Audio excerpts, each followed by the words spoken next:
What is a vampire survivor? What does vampire survivors even mean? Are they survivors of a vampire, or are they vampires that are surviving? Who knows? The world may never know. We'll have to wait until the 100th DLC that releases.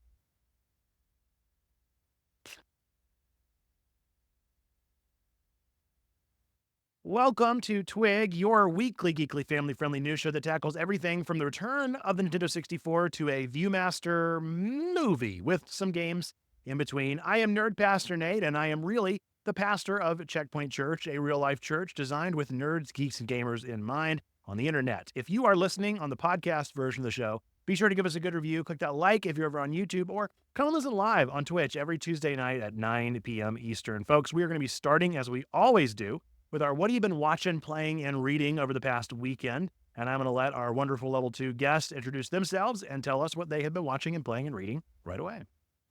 Hi guys, I'm Phoenix. I'm around the server every now and then. Been a little more or less active. Had some things come up in my life here currently. It's made it a little harder to be active. Currently, I really am not watching much. Just watching a little YouTube here and there. Trying to watch, certain Halloween-esque horror type movies. Playing a lot of Fortnite and Minecraft currently. I have to finish the Fortnite Battle Pass before November 2nd because I'm pretty sure that's when the next season starts. And so I bought the Battle Pass and trying to finish that, and then just building in creative in Minecraft. And currently I'm reading Jesus and the Jewish Roots of the Eucharist for my conversion process class for Catholicism. So that's fun.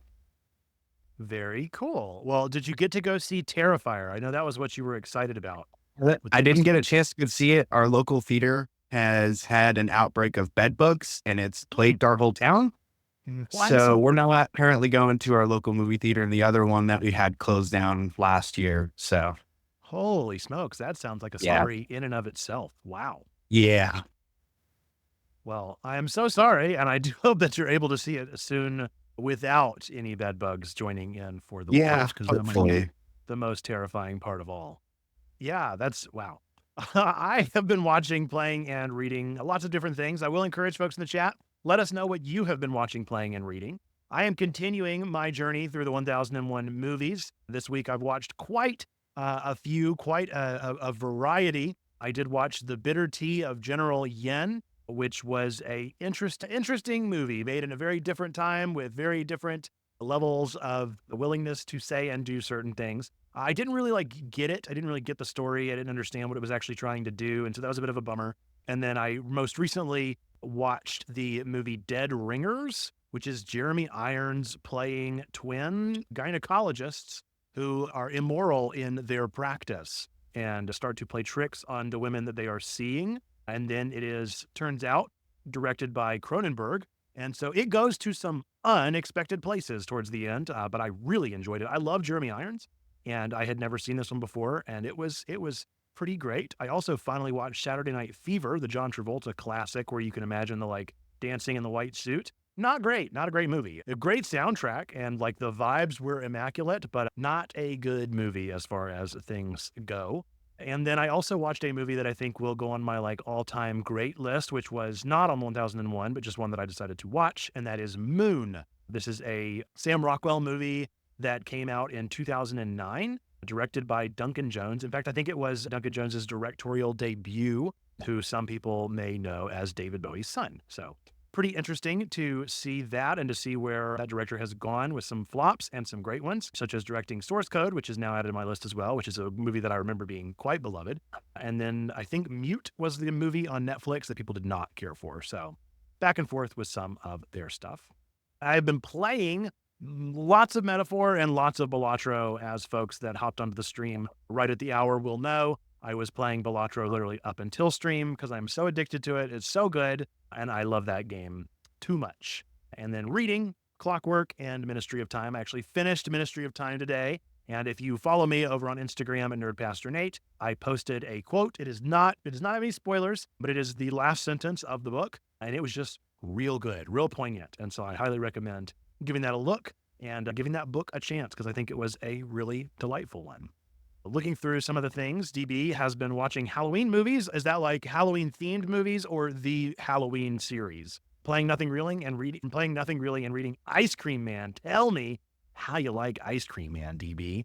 You want to talk about a Cronenberg experience. That is a series that goes to some places that I was not prepared for. So do let me know how that one is panning out for you. I'm super duper curious.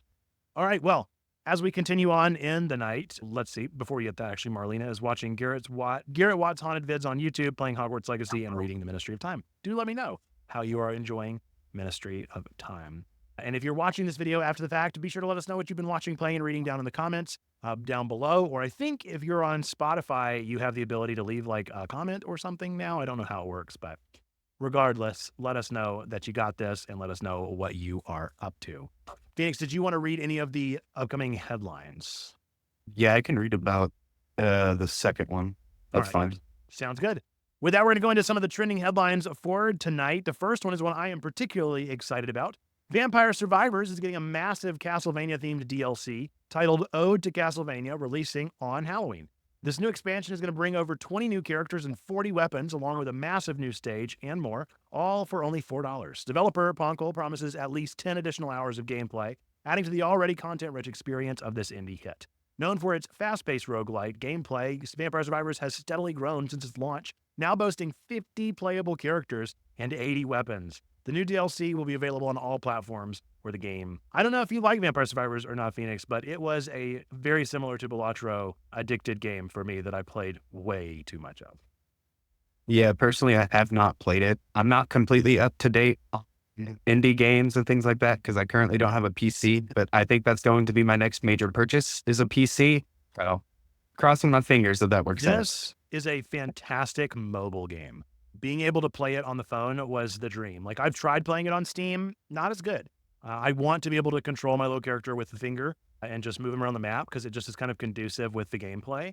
And then I just like the quick load times, short game rounds. They never take more than 15 minutes. And so you can be like waiting for dinner or whatever and sitting down, waiting in line, and you are able to play through a quick round of the game. So, well, knowing that, I'm gonna have to install it then. And if that's the case, I did not realize that. Yes, for sure. And let me know what you think. It is so good. I really enjoy the style of the gameplay and the way that it incentivizes you to get to the next level and do the next thing and discover the next secret that is hiding within. I also know that it's kind of a meme at this point. The name of the game, of course, is Vampire Survivors. And as of yet, there's not a single vampire in the game.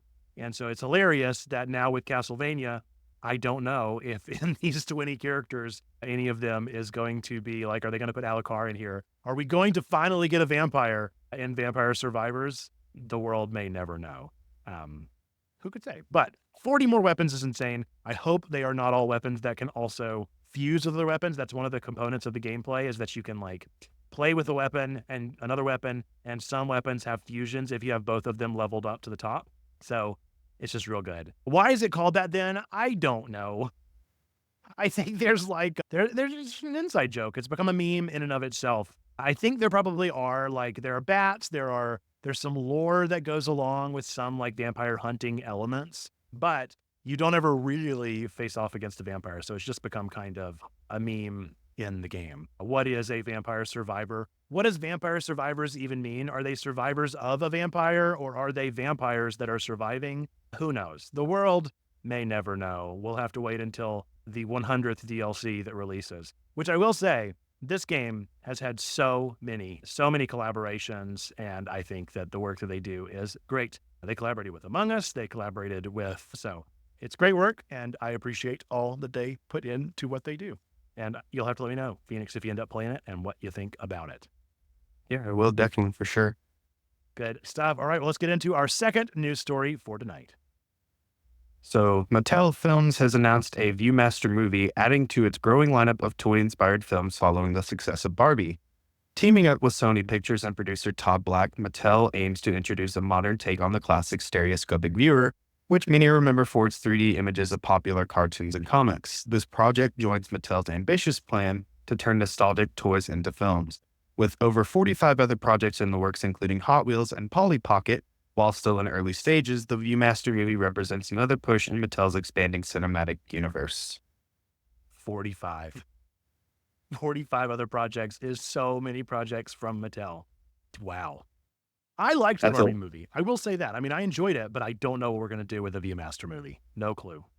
Well, and the fact there's 45 is a little worrisome because, they're pushing out so much content. It's sometimes they focus on the quantity over the quality. So it's a little worrisome that there are 45 other projects. 100%. I feel like, I don't know. I mean, I guess the Viewmaster is pretty iconic. Like whenever I think of toys, like it's definitely on the list, but I don't know if it's anywhere near as high up as like a Hot Wheels would have been. I think Hot Wheels would have been the one I would have pushed before Viewmaster. Maybe they're wanting to like test the waters again, but I feel like Barbie was such a obvious commercial success that there's really no reason why they wouldn't go for another big swing rather than this random nostalgia bait. It's kind of worrisome that it's also Sony, because Sony is known for putting out movies and not realizing that people are talking about release it again as a joke, as they did with Morbius. But it's fine. Yeah. Yeah, that is a good point. And then they do, they do, like, they have some home runs and then they have some absolute flops. I don't know what Todd Black has produced, so I didn't look up that producer to see what else they might have worked on. But again, I just don't even know like what they would do with this story. It kind of reminds me of whenever I think Disney did like Imagination Land or something, whatever that was, Future World, Future Land. Oh, Tomorrowland. That's the one with George Clooney or whoever it was. And it didn't do very well. Yeah. Like I feel like sometimes whenever you go for the nostalgia bait, there are some things that just don't have a story. Or at least if they do have a story, the story is just not enough to hold up for a solid 90-minute viewing. Yeah, I don't know how they're going to do it. I think if they were to make it a different genre, like I know there were memes going back a few years ago where they were like talking about what happened if certain board games were horror movies. I think if they were to do something like that and make it maybe less family friendly, it might work, because considering the Viewmaster is something that's nostalgic for, adults and older kids, I don't know. Yeah. That's kind of my take on that. But yeah, maybe a Jumanji kind of experience where the Viewmaster, they get like sucked into the Viewmaster world and can't escape. I think that would work well in their favor, but I have no idea what, how this is going to work. I guess we'll find out when it comes out, but yeah. Time will tell for this one, but I am curious to know what actually ends up happening, or if maybe this whole thing was just one big stunt to see what they are wanting to do. I do agree with DB. The Mattel Cinematic Universe is very good, and I don't think that's actually ironic. I think that is what they are wanting to do, and that is bizarre. But hey, I what you gonna do? Everybody's moving into these cinematic universes, because you have Nintendo talking about one. You have now the Transformers Cinematic Universe. They're getting into that as well now. I mean, it's everybody. I'm loving the Sonic one for what it's worth. I know not everybody loves Sonic 2. I am a diehard Sonic fan, and I think both of the movies have been really good. I don't think they've been great, but they've been really good, and they've been interesting, well lured out. The cast that they have for the Sonic movies is pretty great. And the fact that Keanu Reeves is playing Shadow in the new Sonic movie, I'm pretty excited. It's so good. So maybe there's a chance. We'll find out when we get there, but if you're excited for a Viewmaster movie, do let me know. What is the exciting fact about it that is like, maybe you're just a major Viewmaster like collector. Maybe that's your vintage toy that you collect from the garage sales of the world and the antique stores of the world. Let me know what story you want to hear told with this, but we're going to move on into a story that I am particularly excited with involving nostalgia bait. So maybe I'm just a part of the problem here. Analogue has announced more details about its upcoming Analogue 3D, a $250 system designed to play Nintendo 64 cartridges in 4K, releasing in early 2025. Using FPGA technology to replicate the original N64 hardware, it promises perfect compatibility with all N64 games without the lag common in software emulation. To capture the classic look of N64 games on old CRT TVs, Analogue has created a custom 4K upscaler to mimic the soft glow and vibrant colors of those displays. The system will support both wired and Bluetooth controllers, with a new Nintendo 64 style controller available separately from 8BitDo for $40. I already have this ordered. I was like in line. I was one of the first people waiting for that Analogue pre-order. There are certain products that I will be in line for, and this was one of them. Like N64 was my console growing up. Like I played it so many hours, and I just absolutely loved all of the games. I know that whenever I look back on the library, it's a little bit less impressive than whenever I was a kid, but nonetheless, the fact that I will be able to play my Nintendo games that I still own since I was a kid on a 4K, like maybe even render them for stream some. Like I am over the moon for this. I love Analogue's products. They do a great job. The stuff that they create is always top tier, and I'm excited to see what this one looks like whenever it ships to me in 2025. Maybe we'll unbox it on stream. Yeah, it's very interesting that they're releasing this and they're releasing all these old nostalgia type things, and they're definitely trying to appeal to older audiences with a lot of the products that certain companies are releasing, same with movies and all that. So what I like about Analogue in comparison to some of the other emulator like creators out there is that they seem to have a like they're and this is big coming from me because as we've had a conversation, I think on the last time you were here, I'm not the biggest Apple fan, but I think that Analogue is going for the Apple tier of like, we're not going to create the thing that everybody wants us to create, but we're going to create something that is within our like ethos of beauty and like fanciness and the ability to be wanted by people. So it's almost like a status item. And I'm not saying I'm using it like that. I'm just excited to play Nintendo 64 games. But I do think that the polish that they put into their stuff and the limited supply that they put into their hardware that they create just shows that these are people that are more interested in actually creating the hardware than just mass producing some kind of like technological slop to go out there so that people can play old games on an SD card plugged into a random piece of plastic. Well, and I mean, it's for obviously the collector audiences. It's not for, just anybody on the street. I mean, it's made for the people who collect physical media and these kinds of things. So, and I think that is very important is the preservation of physical media. So it's awesome what they're doing, honestly. Absolutely. And it was a must buy for me once I saw the price because this is about the same price as the Game Boy that they have. And I think this is should have been more expensive. So it was a must purchase whenever I saw how good of a deal it was as well. And I will be sure to let everyone know how it works and what I think of it whenever we end up getting it. Maybe even bringing it out for my girls to play some of the classic games with them. I think that would be a ton of fun to introduce them to the N64 in an experience that won't be something that will churn their stomach because it looks so old. That has happened before with the Game Boy. Nora was unimpressed with Kirby. I plugged in Kirby to a Game Boy Color and she was like, "What is this?" Yeah, the new stuff is too polished, so hopefully this will bring it up to at least subpar standards for her to not judge it too hard.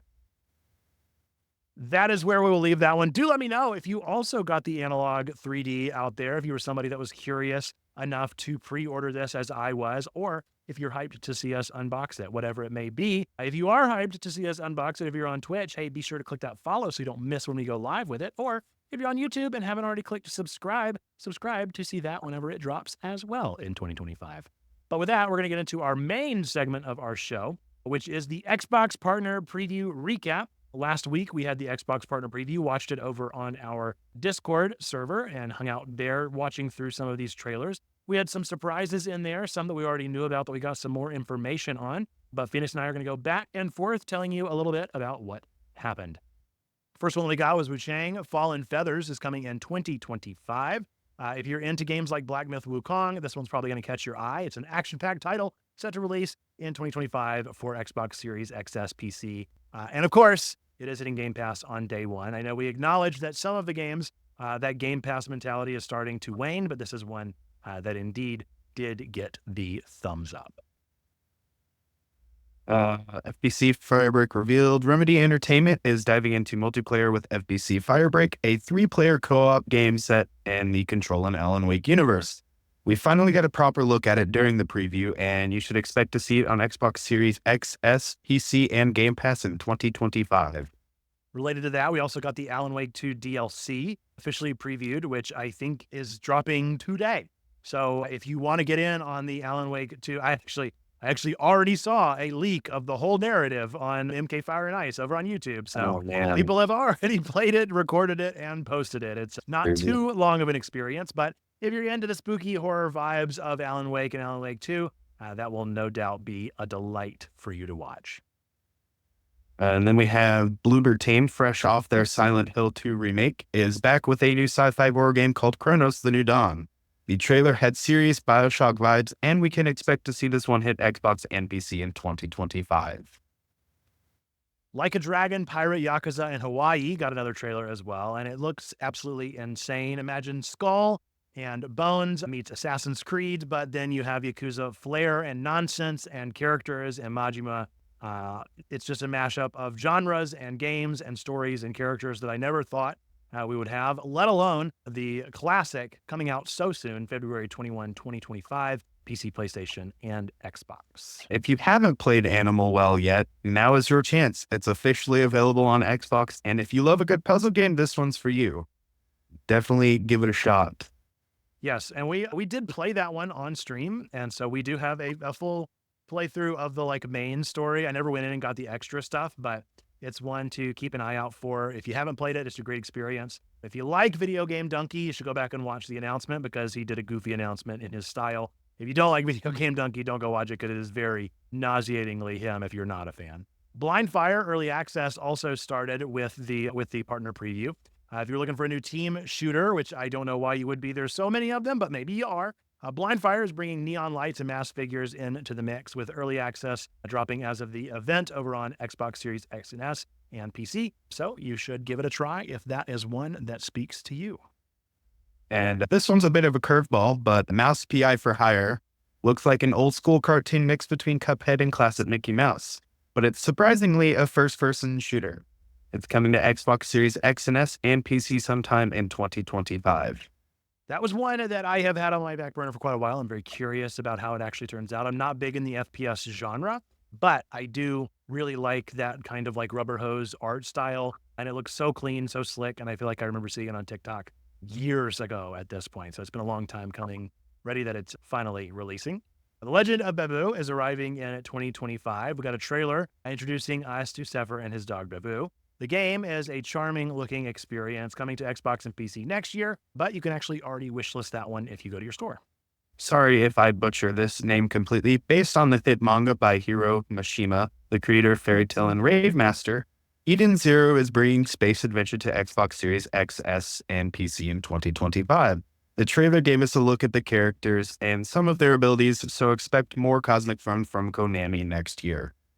This was an interesting one that not many were expecting. I swear we'd had an announcement about Eden Zero, but the folks that are fans of anime and manga over in our Discord said this was the first time. So maybe it was the first time and I'm just totally misremembering. There have been plenty of Fairy Tail games, so there's a chance that I just got distracted by that. But nonetheless, curious about it. I do think it is interesting to see Hiro entering into the video game scene as strongly as he has. There was a Rave Master game back in the classic PS2 days. There may have even been a PSP game with Rave Master, but there really wasn't much until Fairy Tail came back onto the scene. And now with Eden Zero, maybe trying to be the next Akira Toriyama within video games. We'll see. I know that he also did the art for, maybe it was Harvestella. I don't remember, but it was a farming game that was coming out at some point. So curious stuff from him integrating further into video games.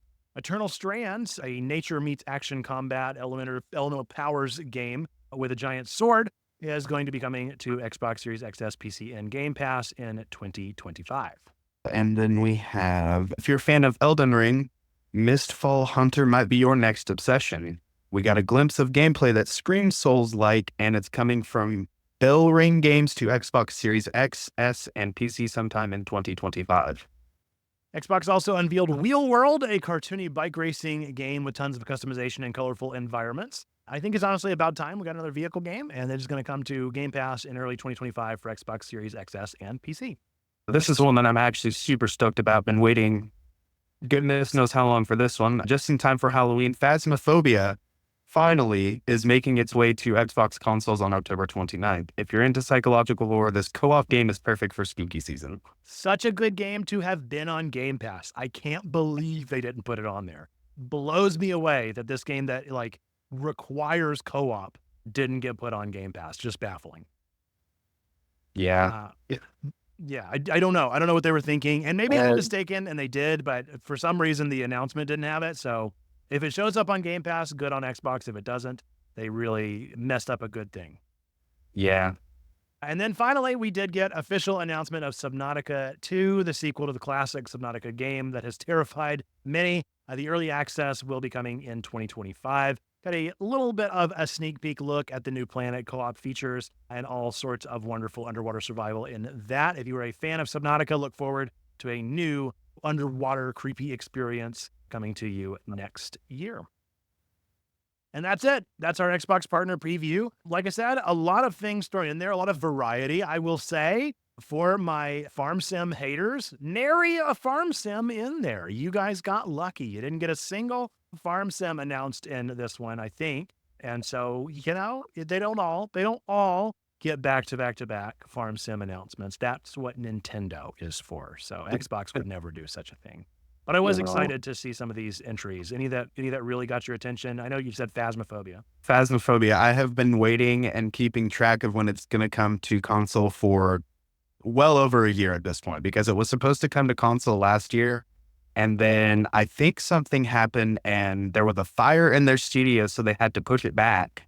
And it's just been in this limbo for a whole year. And so the fact that they're finally able to sit there and release and put out a product absolutely excites me, because I mean, I've been playing Phasmophobia for goodness knows how long, since before they really updated and revamped everything. So it's good stuff. I'm glad to see that it's there as well.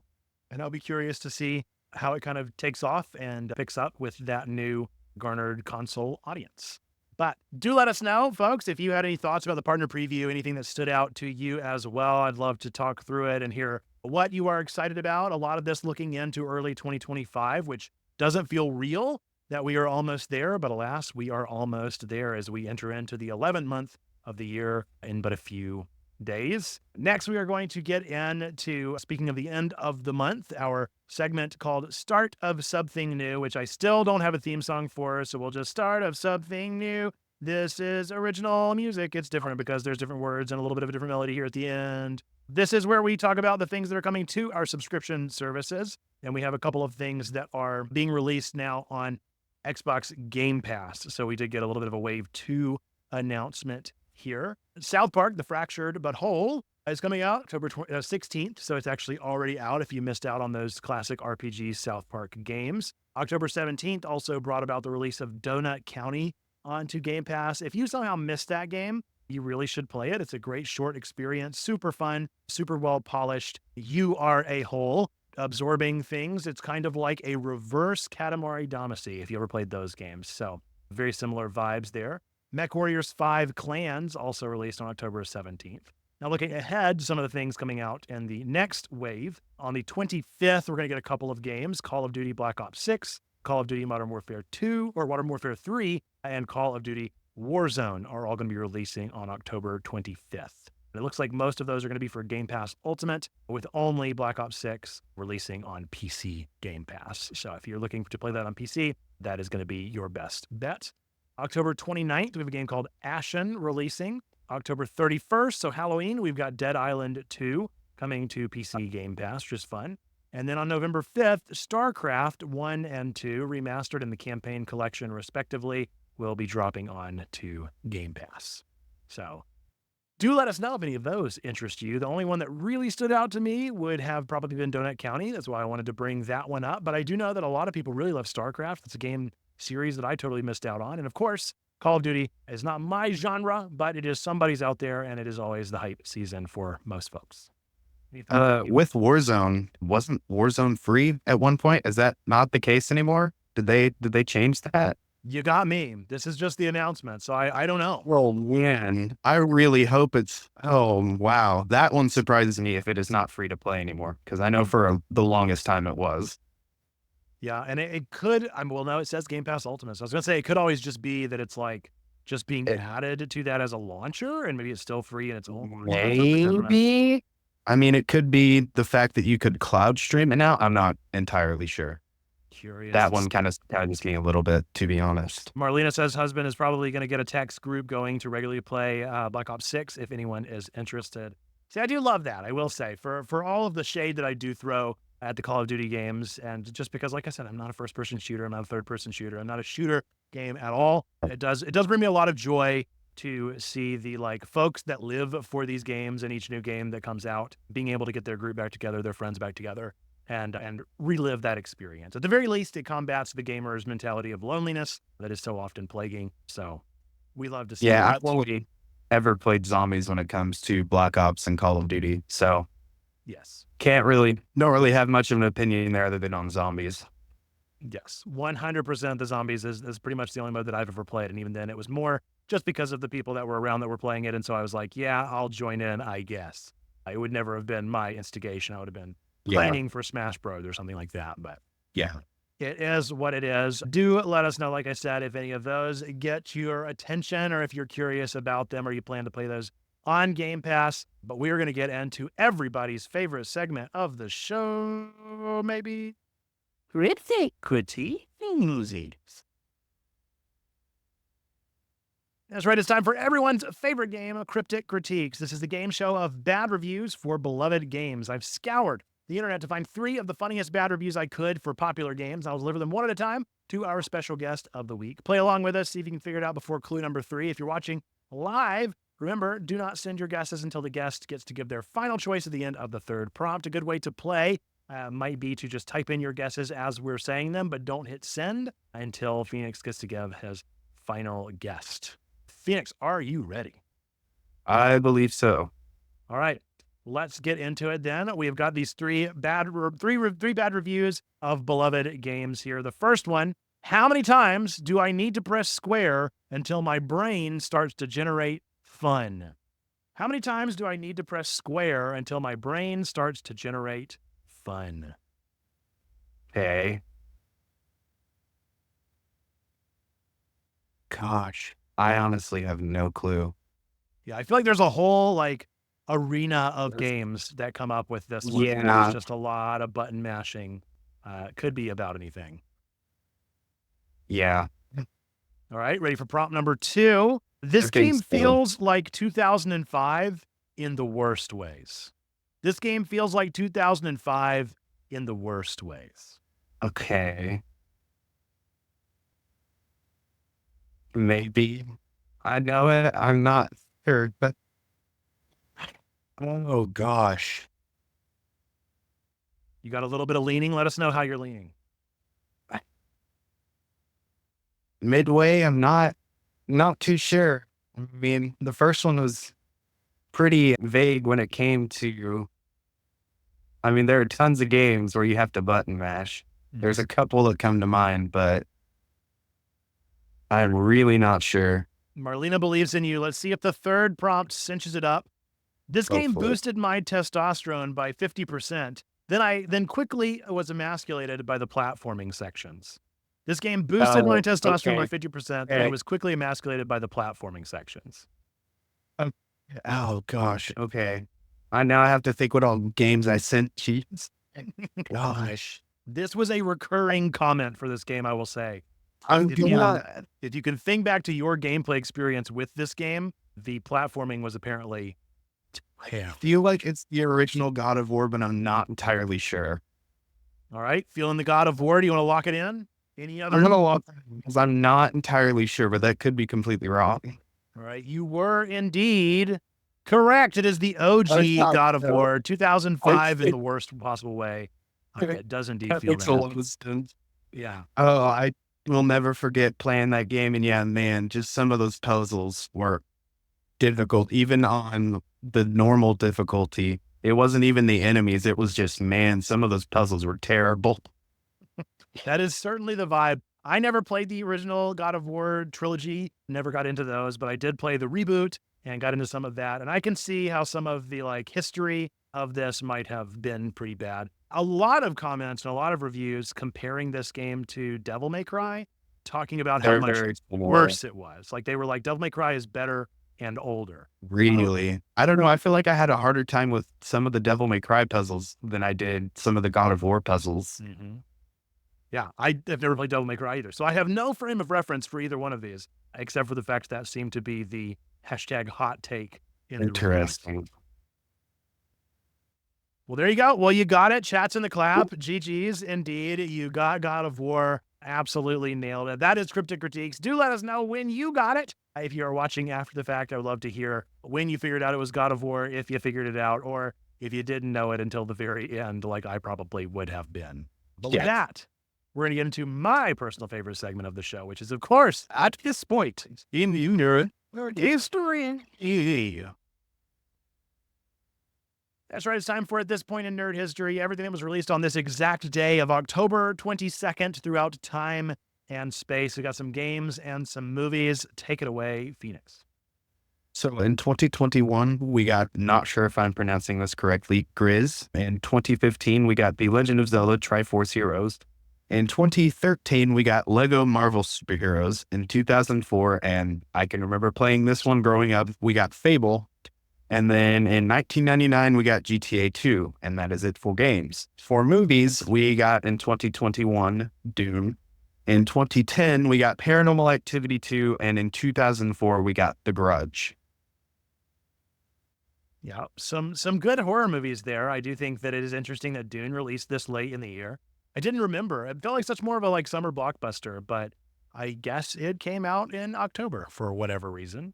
I don't know. The last years have been kind of a blur. I mean, since COVID, everything is just been all over the place. It's true. It's true. But I do remember enjoying the Paranormal Activity movies quite a good bit. The classic Grudge, of course, is just, it is a classic for a reason there. And the reason I included Gree in there, or Grizz, or however we want to say it, in 2021 is because the game Neva just released. So the sequel released just last week, I think it was. So they chose to release those two games pretty close to each other. And 2004 being Fable. I never played Fable, still have never played Fable. It's one that has been on my eternal backlog.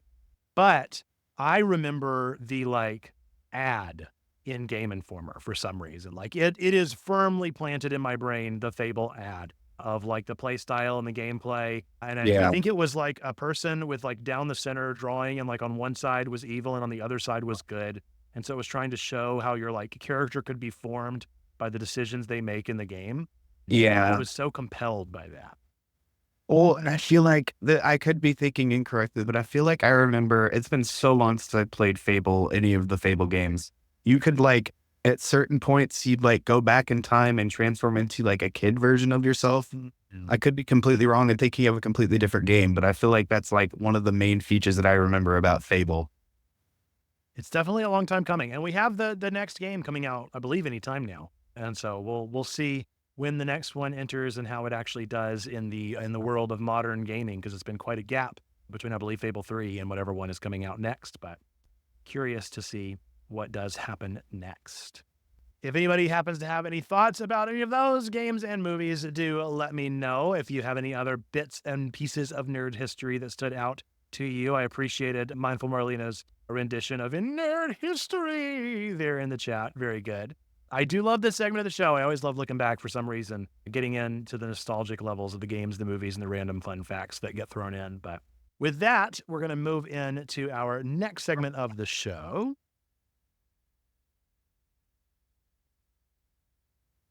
We're going to look at some upcoming releases, some games that will, or games, movies, TV shows, whatever, that will be coming out in give or take the next week or so. And I will let Phoenix kick us off with his first one. So for my first one, I put Venom's Last Dance, and I think that comes out the end of this week. Okay. I think. Pretty excited for that one. I just enjoy superhero movies just for the fun of them, even if they're terrible. A lot of superhero movies, it's more about who you're watching them with at this point than the quality of the movie. And so, I mean, it's been a battle for great superhero movies the last few years. Yeah, I do. I definitely agree there. I will say the Venom movies for me have always felt incredibly under marketed. I think the Venom first one maybe had some marketing, but I honestly did not know this was coming out right now. It worries me because some of the advertisements for it, and I mean, the trailer, it looks super serious, but they've taken a very comedic tone to a lot of the advertisement, which is a little worrying, but I don't know. We'll see. I will be curious to hear how it goes and how people feel about it. The worst case scenario, I don't think it could ever be as bad as the movie that you just mentioned earlier, which was Morbius. So I don't think it'll be that bad. Yeah. We've got a bar now. We've got a lowest possible. Hope it's not that bad, but I don't know. It's Sony. You never know. I mean, you never know. My first pick is going to be a bit of a surprise. It was one that I just hadn't even heard about. And then whenever I was researching what's coming out soon, I heard about Conclave from director Edward Berger. Conclave follows one of the world's most secretive and ancient events, selecting a new pope. Cardinal Lawrence, played by Ray Fiennes, is tasked with running this covert process after the unexpected death of the beloved Pope. Once the Catholic Church's most powerful leaders have gathered from all around the world and are locked together in the Vatican halls, Lawrence finds himself at the center of a conspiracy and discovers a secret that could shake the very foundation of the church. I don't know if this is going to go full on like Da Vinci Code. I don't know if it's based off of a book, a la that kind of. It is based off of a book. Okay. What I'm not going to spoil it. I've done my research on the book, but it's really, really interesting. I will put it that way. It's a very interesting concept. And from my understanding, it's not necessarily Da Vinci Code-esque, more of just some of what's considered potentially taboo within the Catholic Church. I'll put it that way. So. Gotcha. Well, I love Ray Fiennes. Like everything that he's in, I fall for his character. He's so good. I think that he's just a really compelling actor. And so whatever I can catch him in, I always try to. And I love a good religious mystery. Like it feels like this was a role that would normally be played by like Sir Anthony Hopkins. Like it feels like he's in all of the religious kind of dramas, but we'll see.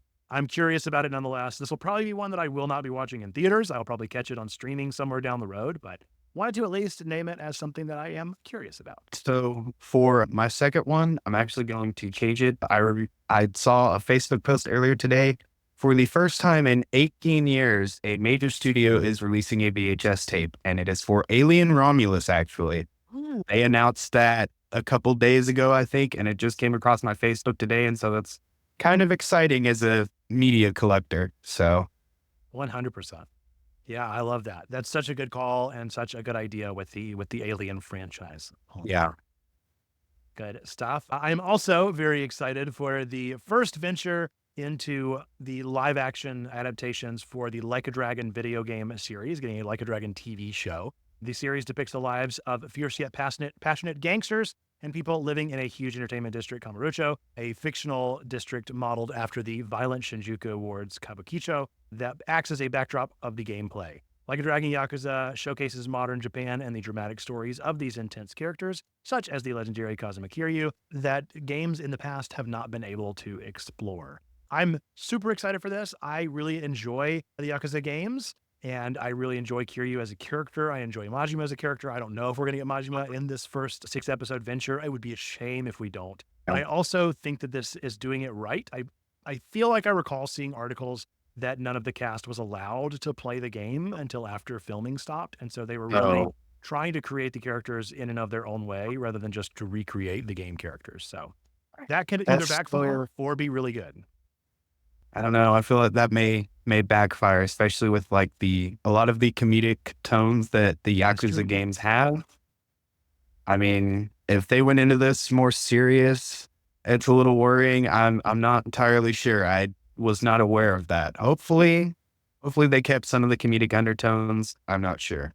Well, and I feel like the magic of those games is the deadpan delivery of the comedy. Yeah. And so even if the characters are super serious, if the directors have a strong sense of the comedic, then I think but they could also just be going for a gritty take. And I don't know if that'll work for most like RGG fans, but it's something that could be a really good show nonetheless. Where is it releasing? Just kind of curious. Is it Amazon Prime? Okay. Well, I'm not quite as worried about it. If it's Prime Video, I'm not worried about it. It should be fine. I feel like that's right. Somebody could correct me on that if I'm mistaken, but as long as it's Prime Video, that should be fine. I mean, they've done pretty good with, Fallout and some of their other stuff. And so I'm not quite as worried about it if that's the case. Yeah. I'm definitely going to be watching it, and I sure do hope I'm going to get a nerdy sermon out of it because I have yet to do a nerdy sermon on the Yakuza series, and I think that'd be a ton of fun to do this with this venture into it. And I know they're confident enough that they're releasing Kiwami on the Nintendo Switch. So the only reason they did that is because they wanted to get more fans into the Yakuza series. And so they felt like pulling the bullet on the Nintendo franchise. So it's a big deal. So for my last thing I'm excited about is Sonic and Shadows Generations. Pretty excited. I haven't played a lot of Sonic games, but I can remember playing, I can't remember what Shadow game was on the PS2, but I just remember playing that and just the gritty feel that game had. I mean, playing that as a kid, it was totally different than a lot of the Sonic games that we had. So pretty excited for that one. Very good. Yeah, I'm excited about that as well, and did see a lot of and I think it was either maybe DG, I can't remember who it was that posted the all of the changes in the script and between the two games. I'm excited for that. I'm excited for more Shadow levels, and just love all the love that Shadow is getting this year. It's been fun. I did look it up. Indeed, Like a Dragon is coming to Amazon Prime Video, so that is correct. That's good. Doesn't worry me. And yeah.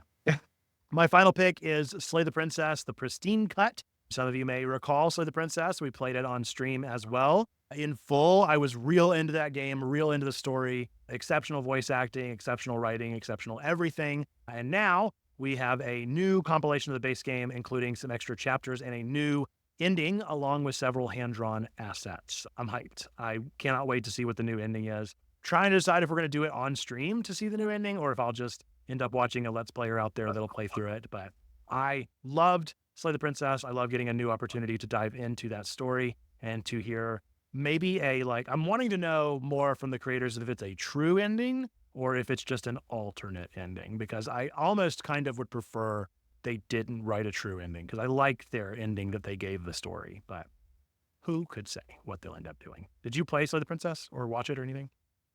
I haven't. No, like I said, I'm behind on a lot of these indie games. It's very indie, very visual novel, but it is. There are certain ones that I play and certain other ones that I haven't played. Like I said, I'm behind on a lot of indie type games. So, because I've really only been a console player, and I'm not sure if it was released to console or not, but I know that that's the issue with a lot of these indie games is they only release to PC. And so it's hard to, really sit there and play some of these indie games. Very true. Makes a lot of sense. Well, there you go. We've given you 6 upcoming things to be excited about. I look forward to what you might be excited about out there in the chat world or comment section. Let me know what you're excited to watch in the next week, and I'll add it to my list to watch as well. With that, we're going to get into our final segment of the show, which is, of course, Moving Got Powers. That's right. It's time for our meme of the week. Our meme of the week this week was submitted by Joanna, and it is a screen printing tattoo parlor for a ghost who is of course just a floating sheet, goes in, gets screen printed, and then comes out all tatted up. Very good stuff. Very good meme. Wholesome, cute, all of the wonderful things that we love to see there. If you would like to be considered for our meme of the week, the way to do that is to go and use our Memes and Goofs channel. And I typically go with whatever has the most reactions from the past week. I think we might even had a tie this week, but I love the Halloween theme of this one, so it just felt even more appropriate. It is so cute, Marlena. I can't get enough of it. You can't ever go wrong with an adorable ghost figure. That's always my favorite thing to see. So gotta love it. But that brings us to the end of our show. So Phoenix, a shout out from you, anywhere that people can find you or anything that you would like to shout out here as we wrap it up. Yeah, I'm hanging out on Discord, Spotify. I think I have my Spotify connected to my Discord. I'm on Xbox. Play a lot of Fortnite. It'd be great to get some duos, trios, whatever here soon, especially with the Battle Pass getting ready to end. That's really the only places I hang out. I'm fairly busy, so I try to be on and off whenever I can. But, yeah. Very good. All right, folks. This has been Twig, your weekly, geekly, family-friendly news show delivered live on twitch.tv/checkpointchurch each and every week, keeping your family connected to the world of nerdy news. If you watched this far, you probably enjoyed this one. So remember to give us a 5-star on your favorite podcast app. Click that like button if you're on YouTube, and always recommend the show to your favorite nerds that need to get their nerdy news from a family-friendly place such as Checkpoint. Folks, we appreciate everybody that watches, that shares, that clicks those likes, that leaves those comments. We're going to give an extra special shout out to folks that give financially to Checkpoint as subscribers over on our Twitch channel. So thank you. Special shout out to Mindful Marlena, Sunny Money, Exander Calrissian, Nerd Pastor Nate, Joanna the Scrubber, GGC 12 1996, Yakin 4752, Trombone Dalek, Liam Art, Sugar Haiku, Jate Live, Perspective, Elias Raven, Coyote 42, Tina Christina P, Bailey the Kid, Wise and Lemur, Gobi Church, Phoenix, Weesh, Twilight 27, Sneaky Pig 633, and maybe 30 Bats. Is there going to be Twig next week? Yes, there should be Twig next week. I think that'll pan out fine. It's not going to be Halloween night or anything, so we should be good to still have the show and look forward to having it. Folks, with that, we're going to wrap this up with our 3 things that we believe to be true about every single one of you. We are really a church. I am really a pastor, and we really believe these things to be true about you, no matter who you are, where you have been, where you come from. We still believe them to be true. Number 1, that God loves you, like really, really loves you. Number 2, we love you. We want community with you. It's why we're doing this kind of stuff. It's why we talk about nerdy news and share memes and talk about these things, is because we love you. And number 3, that you, yes, you matter. You are a person of sacred worth. The world's a better place. Why? Because you are in it. Folks, with that, until the next time that I see you, have a wonderful rest of your days, and I look forward to seeing you next time. Bye-bye.